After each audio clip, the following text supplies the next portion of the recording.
মোৰ ছাত্ৰ ছাত্ৰীসকল আজি আহিছোঁ সেই তোমালোকৰ অষ্টমমান শ্ৰেণী পাঠ গছা আৰু চাকিৰ তাৰ পাছৰ অংশখিনিলৈ।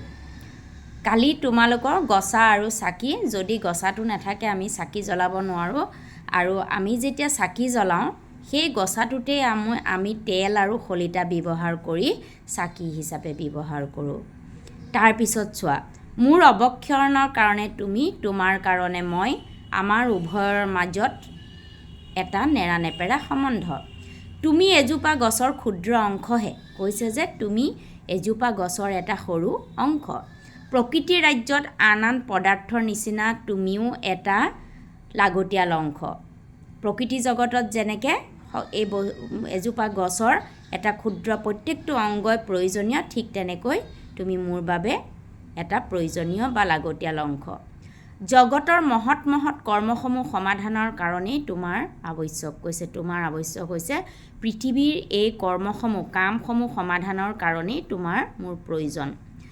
তোমাৰ নিচিনা ক্ষুদ্ৰ ক্ষুদ্ৰ বস্তুৰ ভিন ভিন অংশবিলাক আত্মত্যাগ কৰিছে তোমাৰ প্ৰয়োজন ত্যাগৰ কাৰণে। তোমাৰ যেনে বন্দী জীৱন, এনে কাৰণতে মোৰো বন্দী জীৱন। দুয়ো একে পথৰ যাত্ৰী, গছাই চাকি, দুইজনৰ মাজত হোৱা এয়া কথোপকথন। তোমাৰ প্ৰয়োজন ত্যাগৰ কাৰণেই তুমি যেনেকৈ বন্দী হৈ আছা, ঠিক সেইদৰে ময়ো বন্দী হৈ আছোঁ। আমি দুয়ো একে নাৱৰে যাত্ৰী। তোমাক ঘূণে নোখোৱাকৈ আৰু পচি নোযোৱাকৈ ৰাখিবলৈ তেলেহে সহায় কৰিছে। তুমি নাজানা তোমাতকৈ মই কিমান কষ্ট ভুগিছোঁ। মোৰ মুখৰ পৰা অহৰ্নিশে জুই নুগুছে, দেই পুৰি মৰিব লাগিছোঁ। কৈছে যে তোমাক ঘূণে নোখোৱাকৈ কোনে সহায় কৰিছে? তেলে। আৰু তুমি নাজানা মই কেনেকৈ জ্বলি পুৰি মৰিব লাগিছোঁ। কিয়নো গছা গছত যেতিয়া আমি শলিতা আৰু মিঠাতেল ঢালি দিওঁ, তেতিয়া আমি জুই চোলা কাঠি মাৰি যেতিয়া আমি চাকিগছ জ্বলাওঁ, তেতিয়া সেই চাকিগছ যেতিয়ালৈকে তাত শলিতা আৰু মিঠাতেল থাকে, চাকিগছ জ্বলি পুৰি থাকে।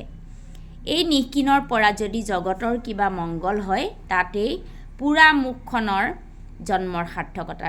কি কৈছে দেখি মৰমৰ ছাত্ৰ ছাত্ৰীসকল, কি কৈছে তোমালোকে নিশ্চয় বুজি পাইছা। যদি মোৰ এই পৃথিৱীখনৰ মানুহৰ পৰাই যদি কিবা উপকাৰ, মোৰ পৰাই যদি কিবাৰ উপকাৰ হয়, তেতিয়াহ'লে মোৰ জন্মৰ সাৰ্থকতা আছে। বন্ধু, তুমি কাঠ এডোখৰৰ এটা নগণ্য অংশ, মই পোৰা মাটিৰ এটা তৰাংশোল, বুকুত এটুপি সৰিয়হ তেল, ধূনা তোলাৰ এডাল শলিতা, মুখত মহাতেজা সৰ্বব্যাপক বহ্নিৰ এটা স্ফুলিংগ।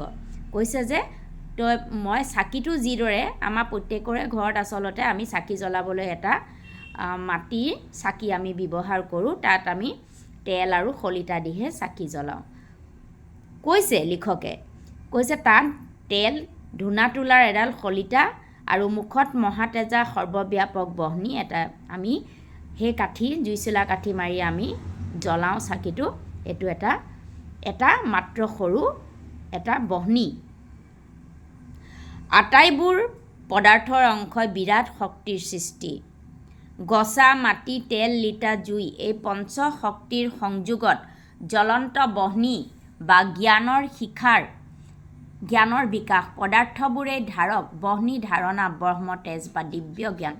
ই যেতিয়া ব্যাপকভাৱে জগত সুৰঞ্জিত কৰি তোলে, যেতিয়া এই চাকিগছে আমাৰ গোটেই পৃথিৱীখন পোহৰাই তোলে, তেতিয়াই প্ৰকৃতিয়ে জীৱন্ত ৰূপ ধৰি জীৱক ৰক্ষা কৰি থাকে। ইয়াৰ প্ৰভাৱতে পৃথিৱী যন্ত্ৰৰ দৰে চালিত হৈ অসম্ভৱকো সম্ভৱ কৰি তুলিব লাগিছে। তুমি কৈছা তোমাক চিৰ আন্ধাৰত বুৰাই ৰাখিছোঁ। তুমি ভুল নুবুজিবা, আমি সকলো প্ৰকৃতিৰ ক্ৰিয়নকা। কৈছে আমি সকলোবিলাক, ক্ৰিয়নক মানে হৈছে পুতলা, আমি সকলোবিলাকেই হৈছোঁ প্ৰকৃতিৰ এটা পুতলাহে। স্ৰষ্টা ক্ৰিয়ামোদী, আমাক লৈয়ে তেওঁৰ সাৰ্বভৌমত্ব প্ৰকাশ। আমাক লৈয়ে গোটেই পৃথিৱীখন চলি আছে। অণু পৰমাণু সকলোতে তেওঁৰ গৰিমা উদ্ভাসিত। সৰু বস্তু, ডাঙৰ বস্তু সকলোতে তেওঁৰ গৰিমা উদ্ভাসিত হৈ আছে। তুমি চোৱা, সেই গছজোপাক জীৱন্ত আৰু সৌন্দৰ্যবদ্ধ কৰিছে শিপাই। আমাৰ আচলতে গছ এজোপা আমি যেতিয়া জীয়াই থাকে, যদি আমি গছজোপা গুৰিতে শিপাবিলাক যদি আমি উঘালি দিওঁ, উঘাল খাই যায়, গছজোপা কিন্তু মৰি যায়। কোনে আমাক ধৰি ৰাখে? সেই শিপা। গছজোপা কোনে ধৰি ৰাখে? সেই শিপাই। সকলোতে তেওঁ গৰিমা উদ্ভাসিত। তুমি চোৱা, সৌ গছজোপাক জীৱন্ত আৰু সৌন্দৰ্যবৰ্ধক কৰিছে শিপা গছৰ জীৱন শিপা সিয়ে মাটি ভিতৰৰ পৰা ৰস আকৰ্ষণ কৰি গছজোপাক জীয়াই ৰাখিছে কুঁহিয়াৰৰ ভিতৰ মিঠা ৰসখিনি ধাৰণ কৰিছে কিছুমান আঁহ থকা জাবৰিয়েহে ৰসখিনি ওলাই গ'লে জাবৰিখিনি অপদাৰ্থ হৈ পৰে অমৃততুল্য ৰসখিনি ধাৰক জাবৰিহে ইয়াত লিখকে কৈছে আমি যে কুঁহিয়াৰডাল খাওঁ আমি গোটাই গোটাই নাখাওঁ বা আমি গোটাই গোটাই খাব নোৱাৰোঁ বা কুঁহিয়াৰডাল আমি যেতিয়া চুবাই পেলাই ৰসখিনি খাওঁ কুঁহিয়াৰডাল আমি খাই নেপেলাওঁ কুঁহিয়াই চুবাই যিখিনি ৰস ওলায় সেই ৰসখিনি আমি খাওঁ আৰু কুঁহিয়াৰডাল আমি জাবৰ হিচাপে ব্যৱহাৰ কৰোঁ আমি পেলাই দিওঁ আৰু ৰসখিনি ওলাই যোৱাৰ পাছত কুঁহিয়াৰডাল কি হয় তাৰ একো ভেলু নাইকিয়া হয় মূল্য নাইকিয়া হয় ঠিক সেইদৰে ধুনীয়া পদুম ফুল পাহে লেতেৰা পানীৰ ওপৰত উপঙি চাৰিওদিশ আমোলমোলাই আছে তাৰো ধাৰক আলু আৰু শিপা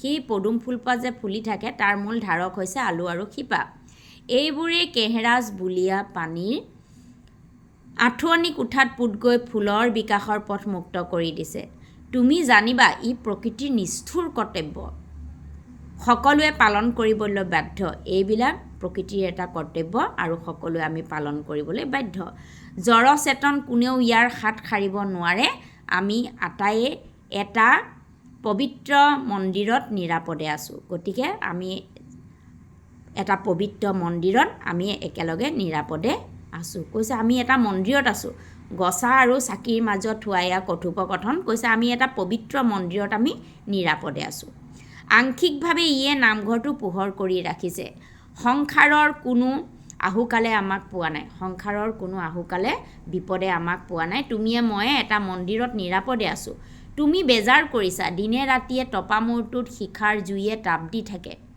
যদি তোমাৰ মূৰৰ ওপৰত নাৰাখিলাহেঁতেন হয়তো তোমাৰ দুখ দুৰ্গতি অন্ত নপৰিলেহেঁতেন তেতিয়া গছাটোৱে কৈছে তুমি টপা মূৰ মানে চাকি গছত কোনো ঢাকনি নাথাকে ঢাকনি নথকাকৈ আমি সদায় চাকি জ্বলাই থাকোঁ কোনোবাই খৰি চিৰা তাকোন কিম্বা ৰ'দে বৰষুণে গাটো থেতালি পেলালেহেঁতেন কোনোবাই ফালি চিৰি খৰি স্বৰূপে আখল ঘৰৰ তলত জ্বলাই ছাই কৰি পেলালেহেঁতেন মৰমৰ ছাত্ৰ ছাত্ৰীসকল তোমালোকে আচলতে বহুতেই শব্দবোৰৰ অৰ্থ নাজানা আখল ঘৰ মানে হৈছে কি আমাৰ কিটচেন যাক কোৱা হয় পাকঘৰ ৰান্ধনীশাল কি কৰিলে সকলো মানুহৰ ঘৰতে কি গেছ নাই গতিকে আমি বহুতো মানুহে গাঁৱৰে হওক বা চহৰৰে হওক কিছুমান মানুহে জুই ব্যৱহাৰ কৰে জুই জ্বলাবলৈ আমাক কি লাগে খৰি যদি কেনেবাকৈ গছাটো বাঁহৰ বা কাঠৰ হয় তেতিয়াহ'লে গছাটো এদিন পচি যাব আৰু আমি কি কৰিম জুই জ্বলাই